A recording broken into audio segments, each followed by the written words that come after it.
the ship. She knocks his ass out with like a modified phaser. I don't know how else to describe that. It's like a taser on drugs. Um, she knocks him out with this thing. Okay. My question is, okay, we're talking about the rebellion. Okay. We're talking about basically the remnants of, the Republic that got utterly destroyed in the last movie, which, by the way, nobody talks about in this one at all. That's true. It's like it didn't happen, or if it happened, it was no big deal. Everyone just suddenly moved on from this. Which brings up another point, but I'll get to that in a second. So, she knocks him out, and then she's like, I'm keeping deserters from leaving. How can you desert a rebellion? That's what I'd like to know, because with a rebellion, it's a bunch of people who disagree with ideas of the people in power. So you're like, okay, I can get on board with this because I don't agree with what they're doing either and whatnot, and I'm gonna, it's basically a volunteer thing. Hey, I'm gonna be part of the rebellion. Okay? So how do you desert a rebellion? Because it's like, okay, you guys are a little too extreme for me. I'm out. How do you desert? It's not exactly an army. Or am I wrong about that? Well, like I said, there's a deleted scene. Again, the prequel movies, there was a deleted scene, and honestly, it needed to be in the film because it helped. There are actually a couple deleted scenes that needed to be in that film, and they weren't. So, yeah. What are you doing? I'm trying to. I was gonna look up the deleted scene, and my brain just completely went out the window. Don't worry about that kind of thing, because we're trying to avoid strikes right now. I don't know if that's. That's true. Even showing the video could create an issue. Exactly. Okay. There's a deleted scene in Revenge of the Sith, and again, it was one of those things that needed to be in there, and it was there are actually two. It was a conversation that the senators were having, and it was basically the founding members of the rebellion. They basically formed a committee to address their growing concerns as far as Palpatine goes. And so they talked among themselves. And then there's another deleted scene where they brought those specific concerns to Palpatine. And he did the typical thing as far as a politician does, and reassured them that he would give back the power once this war was over. Yeah, like that ever happens. Yeah. People, once they have power, don't usually give it back. Yeah, I mean, I'm not gonna say that this movie didn't have political tones, but I think that some of the arguments on the political tones are vastly exaggerated. It's not about the feminist war on people or anything like that. I mean, if anything, it's the fact that governments like to tend to screw the little guys over. Sure. That kind of being besides the point, this new introduction of this character, Rose, kind of confused me in a lot of ways, because the first movie kind of did a really good job of implying, that there was a special relationship between Finn and Rey. And this new character kind of throws a kink into it. So either there's like a weird love triangle going on or something. But let's talk about Rey finding Luke, okay? First of all, established fact. I love Luke. I think that he did a really good job, in saving everybody in the first 3 movies. The episode, was it? 4, 5, and 6. Episode okay. 4, 5, and 6. Yep. I'm sorry, that confuses me. But anyway. Yeah. Let's just talk about the fact that Luke Skywalker has always been a little whiny bitch. He has always been a little whiny bitch. Let's talk about the fact that, from the get-go, he goes, oh, I want to be part of the rebellion. Oh my god, I have to do work. Oh my god, you have to train me. I can't lift that. That's impossible. I mean, even that's almost a, direct quote. Yeah, pretty damn close. But that's kind of the crux of it. I mean, that's kind of always been his MO. I mean, you would think that growing up would kind of make you grow out of that kind of phase, but not always so much. Okay. So it comes to the attention. That's not a knock on Mark Hamill. Mark Hamill's a phenomenal Mark actor. Hamill, he's so amazing. And Mark Hamill did a fantastic job as I think he portrayed the character very well. Yeah. It's not a rip on Mark Hamill, it's a rip on the character. And again, Luke is a cool character, but he was never a badass. Not really. I mean, yeah, that's a conversation for another day. Yeah. So we find him there, okay, and he's this is great. We find him there, and Rey is holding the lightsaber at him, right? And that's where we leave off in the last movie. Well, Luke takes a look at this lightsaber, takes it from her, looks at it all dramatically, and then goes and throws it behind him off the cliff. And then just walks off. Now, here's what I have a problem with. In the original 3 movies, I don't remember which, and I apologize because I'm not a huge... This is coming from somebody who's not a massive Star Wars fan. I'm really not. That's okay. I like it. You've got me and Chris to back you up. I know, that's why I'm like, correct me if I'm wrong. But, okay, in the very first movie, the planet Alderaan was completely destroyed by the Death Star. Yep. And in it, as I recall, Obi-Wan, Ben, sat there and said, I felt like 1,000 voices cried out in, a million of voices cried out in pain and anguish, and then was extinguished from the world. You would think that Luke would have something to say about the fact that another planet, an entire planet of people, was destroyed. Oh, more than one planet. Well, true, but... You're right. You would think he'd have something to say about that. But his entire thing is, I'm no longer a Jedi, get the fuck out of here. And essentially, that's what it was. And there was even some questionable scenes. I mean, kind of like seeing, what he did during the day or whatever. Because, even I found the whole milking thing kind of a weird scene in itself. I don't know why that was in there. Or what that was trying to illustrate. I don't know either. I don't know what that was trying to illustrate. That was a weird... Other than a looking at it and going, "Oh, dude, what the hell are you doing?" Let's just say, from the sake of a political perspective, the only thing I could think of as far as that milking scene was concerned was a let's talk about breastfeeding.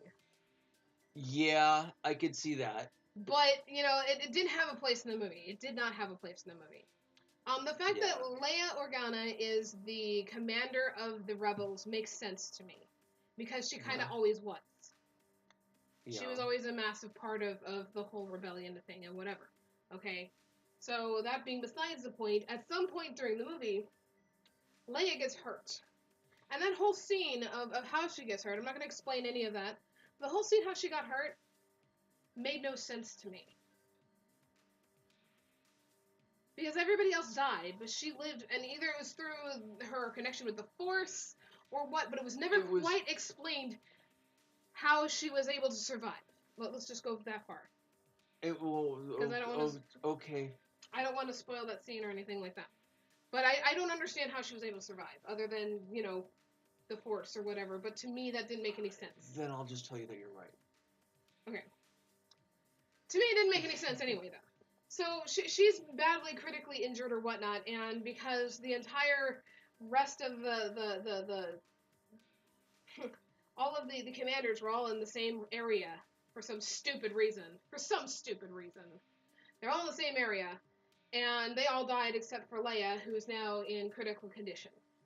Okay?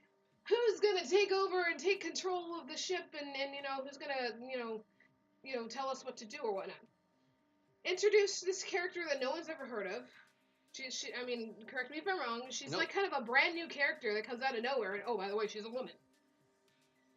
What?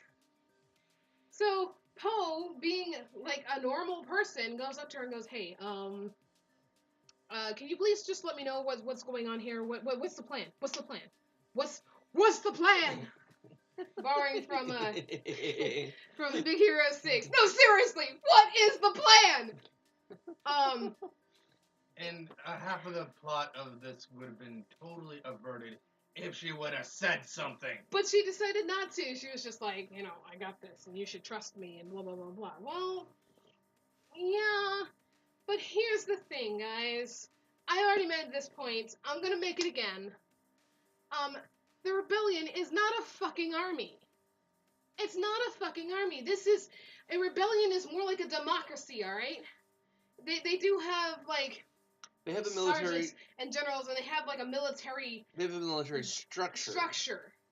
But that being said, in this particular kind of instance, you would expect, to be like, hey, personally, a one-on-one, especially to the guy who causes all the fucking trouble. Hey, one-on-one, what's going on? Tell me what's going on.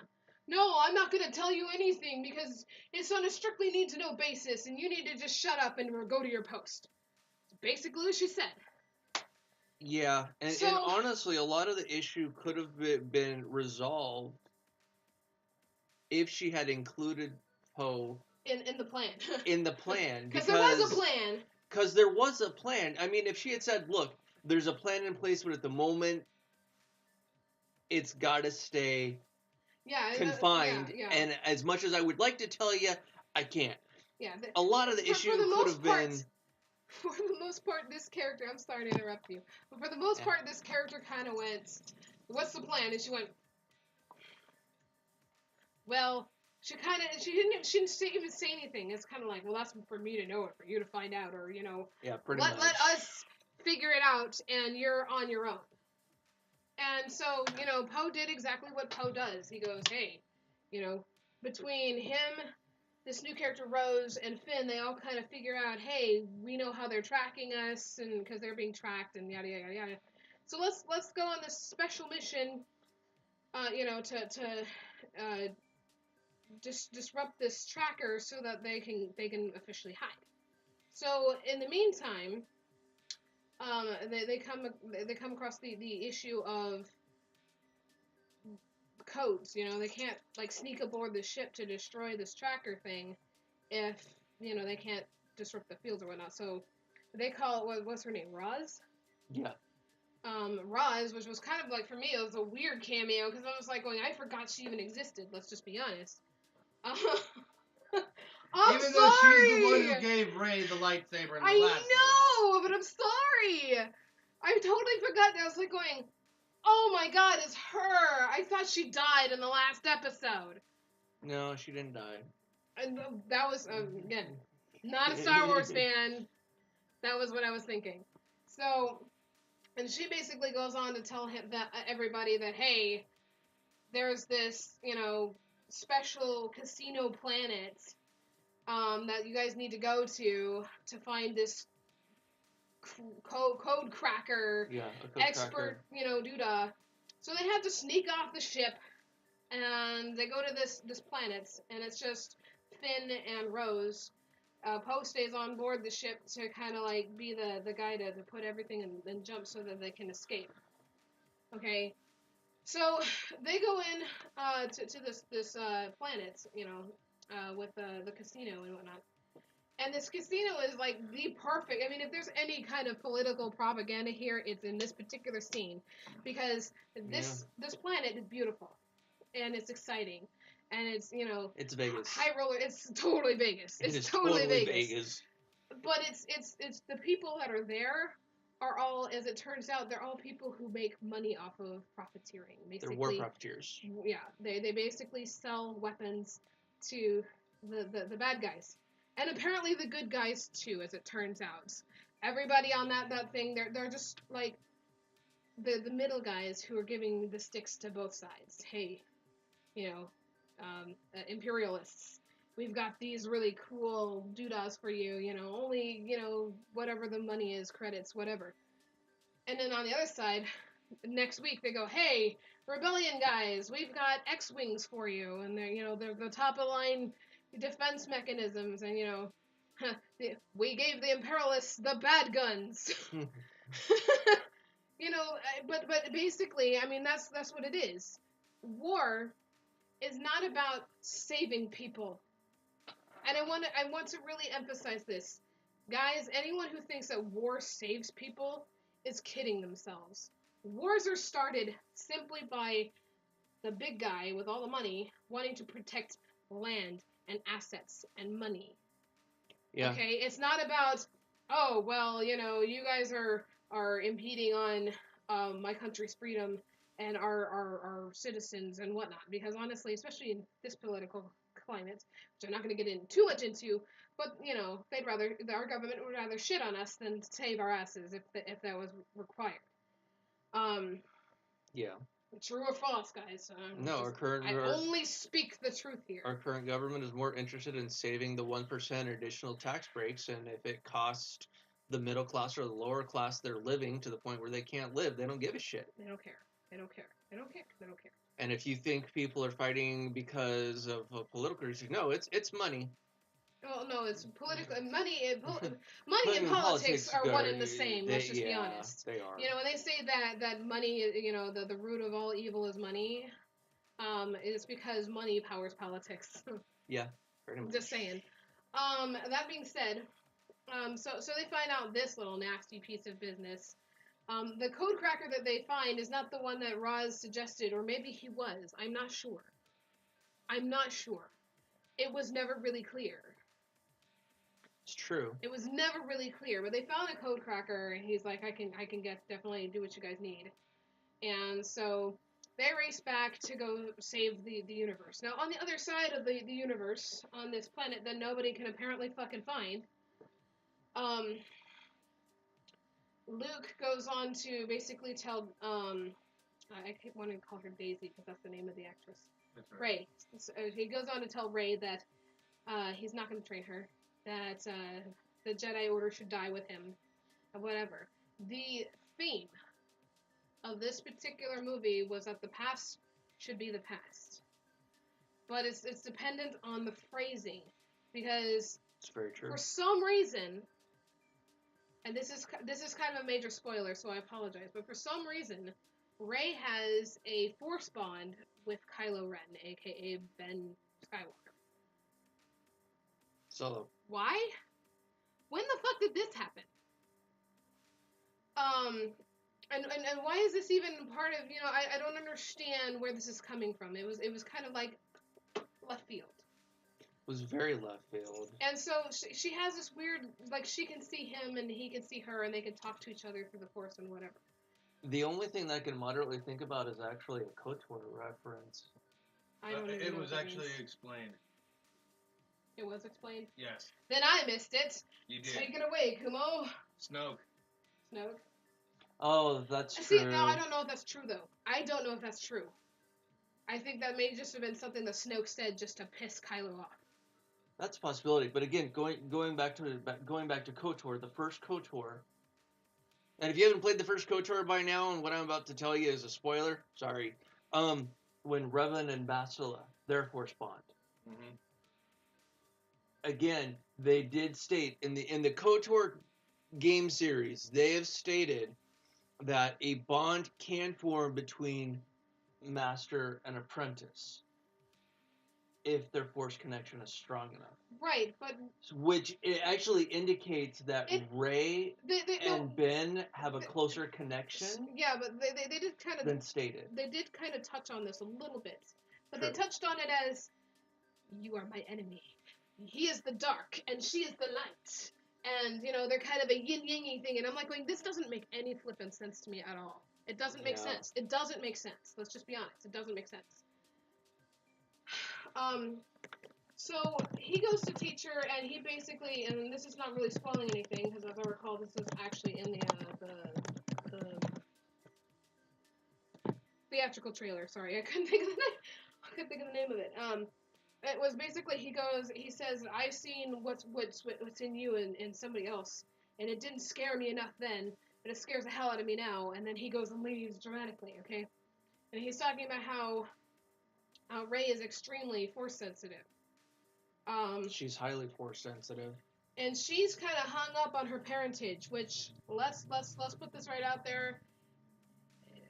It's revealed who her parents are. Okay, I'll just put it that way. No spoilers there, but it is revealed. Um, so he goes to teach her and decides that he can't do it or whatever, because they go into a flashback of what happened in the past. And this is what I don't get. Going back to Luke is a whiner. Luke is such a little whiny bitch, and he cares about things being fair and things being good, and all being equal. That's kind of his thing. Okay, so explain to me how he would take a bunch of kids to kind of like a Jedi facility training camp, which he basically admitted to the fact that he took Ben against his parents' wishes. Which is contrary to the episode 7, where Leia states that's why she wanted Ben to train. No, she didn't want him to train. She said that she didn't. In that he talked her into it. He talked her into it. She didn't want him to go. That's not the way I remember the line. That's the way I remember it. Anyway, am I wrong, Chris? I'm lost on that. In episode 7, towards the end, when Leia is talking with Han, Leia says that's why she wanted Ben to train with Luke. I disagree. I feel like Luke talked her into it. Regardless, and he admitted as much that he did it because of his own vanity. He thought, he was the badass Jedi master and that he was going to train everybody and whatever. Here's the thing. In the flashback, there's a scene where Ben is asleep. And it's not very clear, but it's suggested that Luke sensed something. He sensed the darkness in him.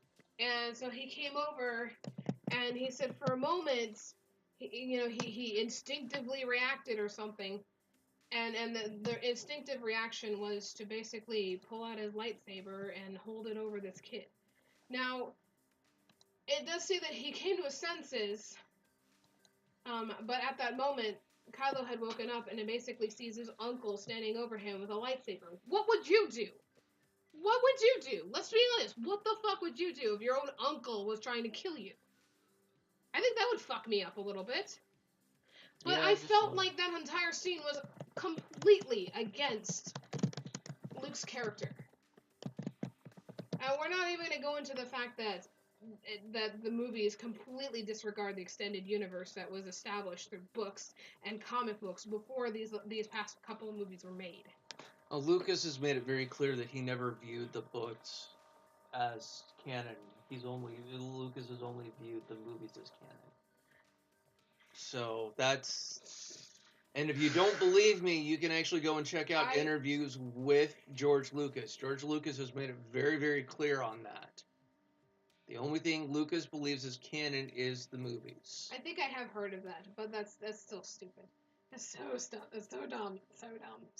Anyway, but I mean, I have a hard time seeing how a child of Han Solo would turn out to be that bad. Like, that fucking rotten. Like, how does that happen? How does that happen? So anyway, so we get towards the end of the movie. Everything's a fucking clusterfuck. Everyone is dying left and right. It's very true. And the end of the movie, I mean, there were bits, I'm not gonna lie, that were really freaking cool. And then they teased you with a taste of something cool, like they teased us with a taste of Ben possibly returning to the light side of the Force. But he doesn't want to return to the light side of the Force because he feels like, as he put it, the past should die. Meanwhile, back on the planet, Luke, kind of in a crazed state of some kind, runs over to the tree that's on the planet, because the planet that he's on apparently is actually like the resting place of the original texts, which is like a bunch of books on a shelf that's like this wide. There's like 10 books there or something like that that he rarely ever reads or anything like that. It's the original text. Oh, another. Okay, sorry. Gonna say another spoiler. Yoda says they're a real page turner, aren't they? I was about to get to that. I'm sorry. Anyway, he wants to burn this tree down. He wants to destroy the Jedi Order as it's known, you know. But he can't do it. He finds he can't do it. All of a sudden, Yoda appears, you know, for Yoda's Force Spirit or whatever appears, summons a lightning bolt, and tree catches fire, texts are gone, and Luke's like, "Why did you do that? Oh my god!" And he's like, hey, the Jedi Order as it existed was not what it was meant to be. The Jedi path originally were basically a bunch of monks. That's the best, you know, earthly comparison that I can make it. They were...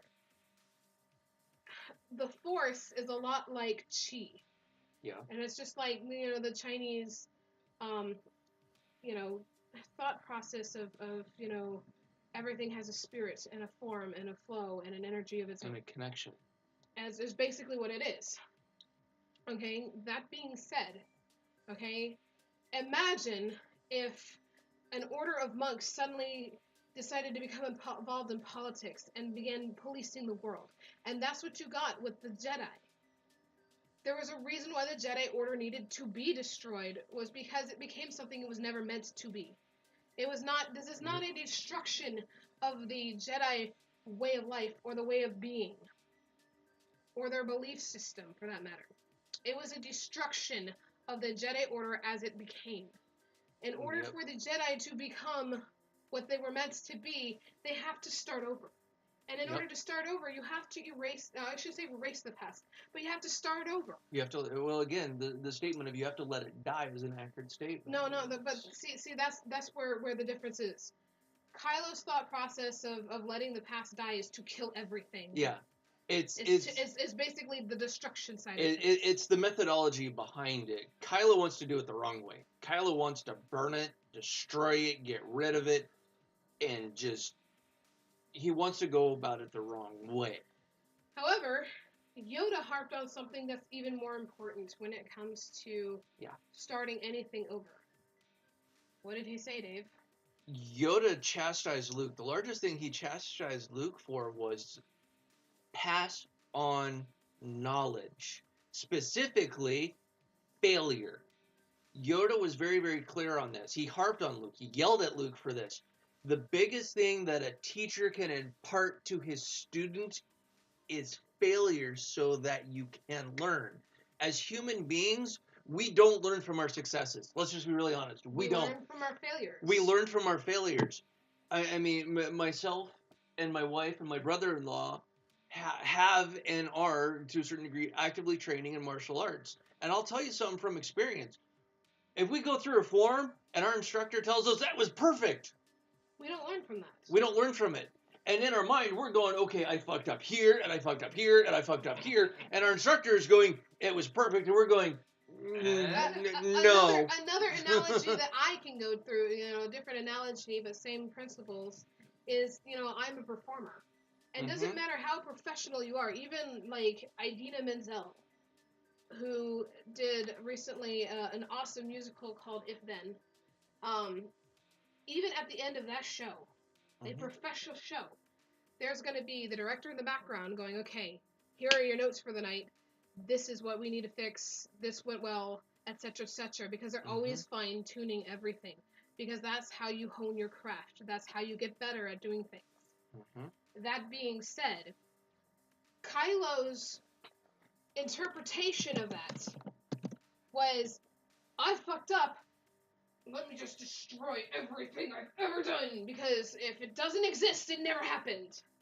Yeah, which is not the answer. And that's not learning from the past. That's not learning from your failures. You don't destroy, you know, what you just, you know. For example, okay, best example. You don't burn a stage down because there's a splinter. Not quite that. I was gonna go like, you know, food service worker. You know, that I think everyone at least at one point in their life has been a food service worker. Okay, that would just basically be like saying, okay, here, you know, I want a cheeseburger with just mustard on it, okay? And you go and you accidentally put ketchup on it. That's just like going, oh my god, I put ketchup on it. Oh, we gotta take all the burgers and throw them in the garbage, and everything's contaminated, and we have to wipe everything down and replace everything. Yeah. That's Kylo Ren's idea of fixing his mistakes. Correct me if I'm wrong. No, you're not wrong. You're not wrong. It's extreme, but oh god. Which is demonstrated by him destroying his helmet. Well, I was about to go into that. Because the last point that I want to make, spoiler free, I'm not going to spoil the ending or anything like that. Who the fuck is Snoke? He came out of left field. And honestly, and this is kind of that a was spoiler, my but kind of not. They didn't do anything with the character. He was an Emperor Palpatine without actually being Emperor Palpatine. And we don't know anything about him or his past or why he's even in power, other than the fact that he's a badass with the dark side of the Force. Yeah. In the very first movie of the new trilogy, anyway. In episode 7. We were... It was implied that the reason why Ben went over to the dark side in the first place was because Snoke got into his head. But in this movie, it suggested that the reason Kylo went to the bad side was because Luke tried to fucking kill him. Wait, these are two different... One of these things is not like the other. Snoke did state that it had invaded Ben's mind. Right, but I mean, it's just... Yeah, no, I don't know enough about Snoke as a character, or his past, or his motivations, for that matter, to know whether or not he is just saying these things to fuck with Kylo. Because he's been fucking with that other guy, the general or whatever. You know what I'm talking about? Yeah. He was fucking with him the entire time, telling him the things that would, negatively reinforce whatever he wanted. And he's doing the same thing to Kylo. How much of what Snoke is telling Kylo is true? How much? Because honestly, we don't know, and we may never know at this point. I mean, I don't know. I feel like there was a lot of characters that were wasted. Yeah. I mean, my lord, you have this really big badass guy, Snoke, who's introduced in episode 7, and the only real things that we know about Snoke in episode 7 is that he has been around equally or longer than Palpatine. Actually, longer than Palpatine. Because it's stated that he's seen the Empire rise and he's seen it fall. So we know very little about Snoke. Very, very, very, very little about this particular character. How he even came into power. How he came into power. I don't get that. And for somebody who's never seen Star Wars, I was so confused. Yeah. And then in episode 8, the amount of screen time that he gets is not a lot of screen time, just to be really honest. He really doesn't get a lot of screen time.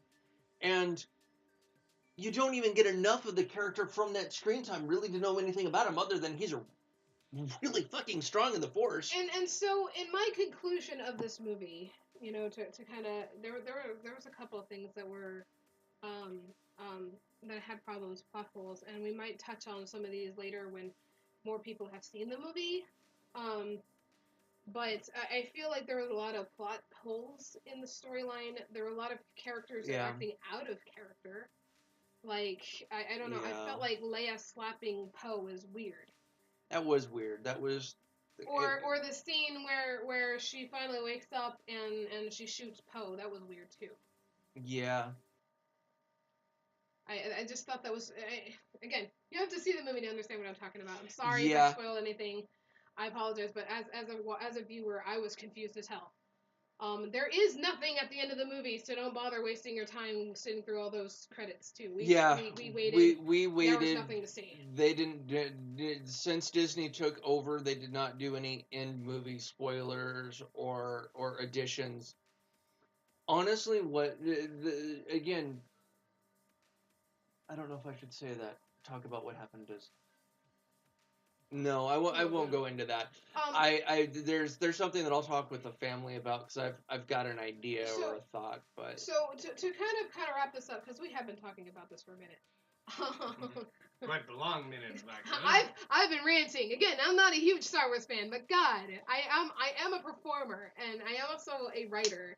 And as a storyteller, I had issues. I mean, as a Star Wars fan, as a Star Wars fan who grew up with it, because I mean, I saw the third movie. I mean, I wasn't.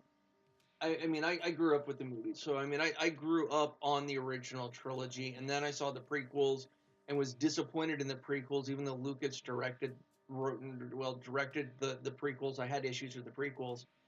Episode 7 started strong. It really did. It started very strong. I was excited. I thought it was cool. And it introduced a lot of really cool characters, and they could have done a lot of things with it. And then episode 8 hit, and it was like, what the fuck? It was a good movie for Star Wars fans. I want to interject something here, okay?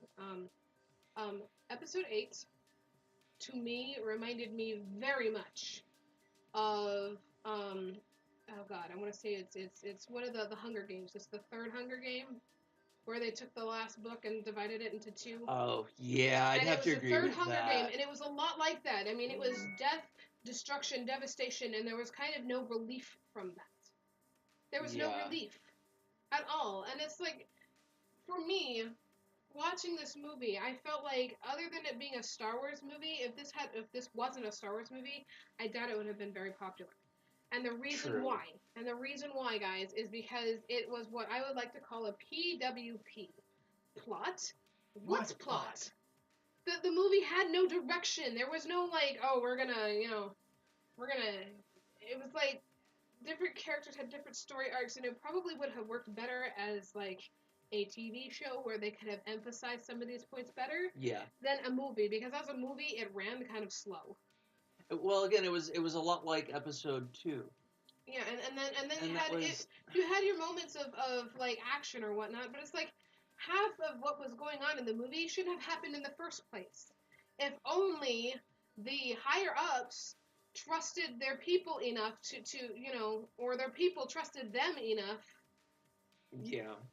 I mean, maybe that's a kind of a point in itself. Yeah, I'd have to agree with that.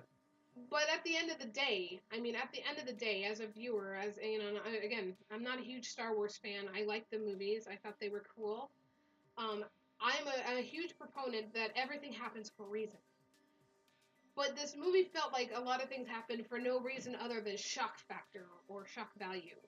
Or, to get people to think. Like, for example, because there's one thing that I will agree with this particular person whose argument that I'm totally fighting in my head. But there's no point in talking to him about it because he's not going to see my point of view, because, like, arguing is just going to go circular, whatever. Because I'm going to believe what I believe. He's going to believe what he believes, whatever. But there is one thing that I'm going to agree with him on. This movie was very feminine-centric. Yeah. And that's not necessarily a bad thing because in cinema we don't see that a lot. It's true. So for viewers, it's very different. But here's the thing. I felt like that they had all these female characters in this movie just to have female characters in the movie. I don't feel like that there was a specific reasoning behind it. Yeah. That's my issue. What was the reasoning for having, Leia be general kind of makes sense because she's been with the Resistance for so long and whatever, and she kind of has that battle knowledge and yada yada yada. She's been on the front lines. She knows what it's like. She can relate to the pawns, so to speak. And then she gets injured and whatnot, and so the next person that steps up is also a female, and she's dressed like a senator. She is dressed like a senator. I wanted to make a note of that. She's dressed like a senator. Mm-hmm. And I that may be an important point or not, but I don't know because they never really went into it other than she was some kind of a war hero. And Poe seemed to be surprised that she was what he saw. I think he was expecting someone else. Or even possibly it could have been he was expecting a man. That being completely besides the point, I feel like the gender... Don't get me wrong, I love seeing women in film and whatnot because that means more roles for me. But that being besides the point, it just felt like there wasn't a reason for it. Yeah. It was more like we have more women in this movie. Yeah. I get wanting to put women in film so that girls have a strong woman role other than the other side of that equation. Let's let's just talk about real quick. Rundown of the main characters of this movie. You had Leia. You had Poe Dameron. You had Finn. Mm-hmm. You had Rose. Yep. You had Rey. You had Ben, whatever you want to fucking call him, okay? You had Snoke. And you had the new generation, and Luke, okay? So that's 9 characters. Out of those 9 characters, how many of them are men and how many of them are women? 3? Yeah. Right? Did I miscount that? I think so. Or is it 4? I think the ratio Poe, is there are Luke, more women in power than men. Finn. And Snoke and then Luke is 5. Snoke, Luke. But then you have, on the other hand, you have Leia, you have Rey, you have Rose, you have the new Senator General chick. Mm-hmm. So I guess there's more. There's still, Phasma. Well, Phasma returned, but I wouldn't necessarily call her main player. But the point is that there's a lot more. Well, not particular thing. We just kind of debunked our own theory on that, but that's okay. I don't mind being called wrong. It's fine. Yep. Because you learn more from your failures than you do your successes. That's true. But that being the point, it just felt like there was a lot more women in power in this movie than most people are used to seeing, and I feel like that made a lot of people uncomfortable. Yeah. That being said, I didn't personally have a problem with it because I don't think anyone acted outside of the boundaries. But I feel like points to me. I feel like everybody kind of like acted a little outside their character. I felt like Rey acted outside of her character a lot, actually. I really feel like she acted out of her character a lot. Because what we know from Rey in the first movie, whoa, there's a clip there. My brother tripped me up.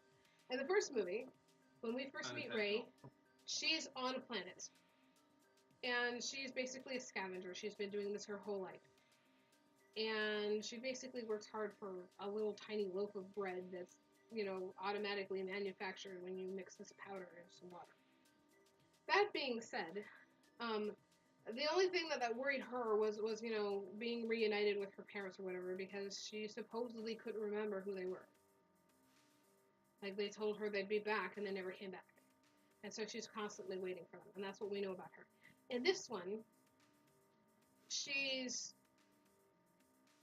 kind of obsessed with the rebellion. And Luke has to come back because he has to save the rebellion. Didn't she go there for the strict purposes of being trained as a Jedi, or to kind of learn more about why she's force sensitive, or for that matter, to find out if he knew who her parents were? It was more of she was trying to find Luke, honestly, kind of for all of the above. Right, and so, but it seemed like she was more there for the Alliance than she was for herself. Yeah. And then there's a scene where she goes in and she. That scene was fucking cool, by the way, when she stepped into that dark realm. That was a well done scene. It's one of those things that's hard to describe. You have to see it. It was really go see cool. it. You'll enjoy it. What it's like after this, she found out who her parents were, but she the way she describes it, she didn't. So she's kind of like lying to herself about who her lineage is or whatever. And I didn't understand that. I didn't feel like that was part of her character, or for that matter, for her to instantly go from "I'm gonna fucking kill you, Ben, because you're an asshole and you're a bad person" to "I can save him. Yeah. Oh, I can save him. I'll go straight to the bad guy's lair and give myself over to Snoke because I can save him. I can take him to the light side. Oh, look at this. I can save him." Did anyone else not think that was weird? Yeah. Very strange. Very strange. Well, maybe, and here's the thing. At the end of everything, the second movie out of every single trilogy always sucks. It's very rare to actually have a really good second movie. I'm not sure why. True. Lord of the Rings. But here's hoping that, because I guarantee you there's going to be a third movie. Although I do feel like I'm having, after seeing this one and seeing how it ends, I have a very difficult time seeing where they're going to go with it. Right, because they didn't have a good direction in this movie either. Because of how many characters they killed off in this film and where they left things, I'm having a very difficult time seeing it other than a final confrontation in between Rey and Ben. And that's the only thing that I'm seeing in as far as but here's the thing. This film goes. Here's the thing, and then here's just a little theory for me to end this with. Okay. Shoot. Okay. So we just talked about how Rey and Ben have this really weird, force bond or whatever, right? And then supposedly it was caused by Snoke. Okay. But we still see it at the end of the movie. It's true. So Snoke didn't cause it, friend. Just saying. That's true. Why is it still there? I wonder. Well, and I have no basis for this other than just kind of some connecting thoughts and some old and some and honestly, Star Wars anime thoughts. Is there's a theory, and it is not proven, and I have very little evidence as far as this goes, other than kind of some things here and there. But there's a possibility that she is the reincarnated daughter from the child from the Mortis arc. From I don't know.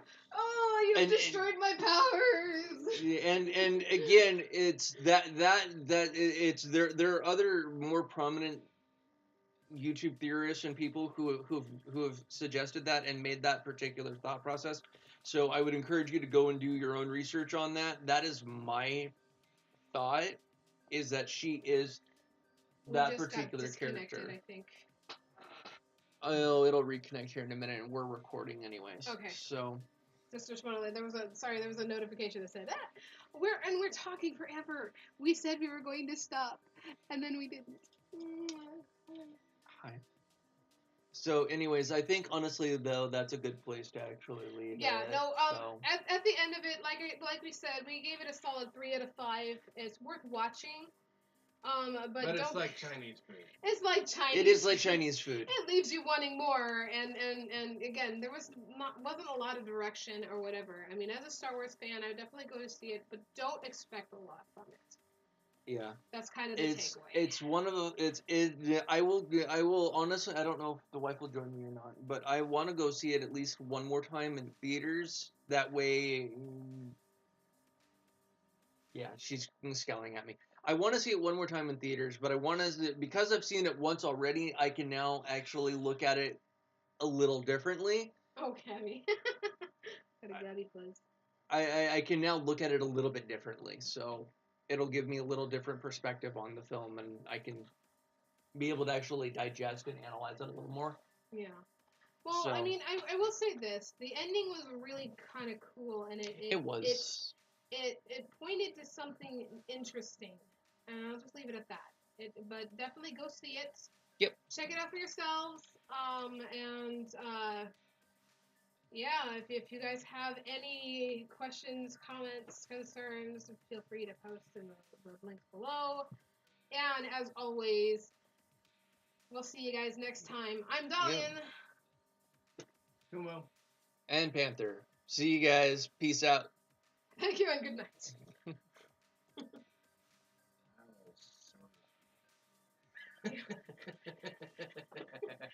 Yeah, way to contribute there, jackass. Just sitting there like, oh, God.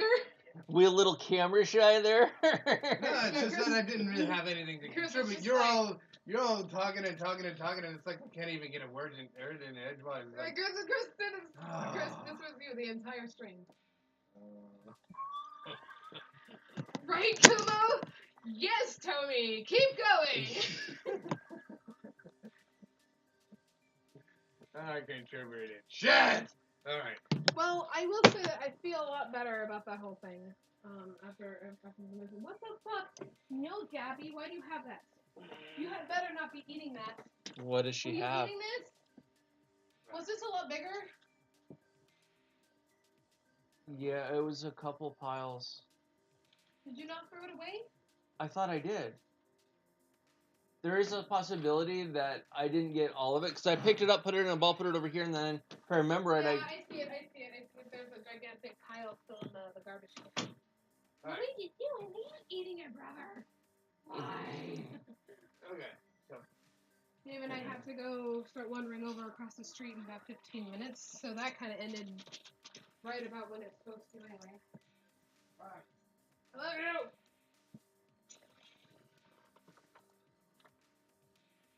I think we made some solid points. Mm-hmm. I think I ranted a bit. That's okay.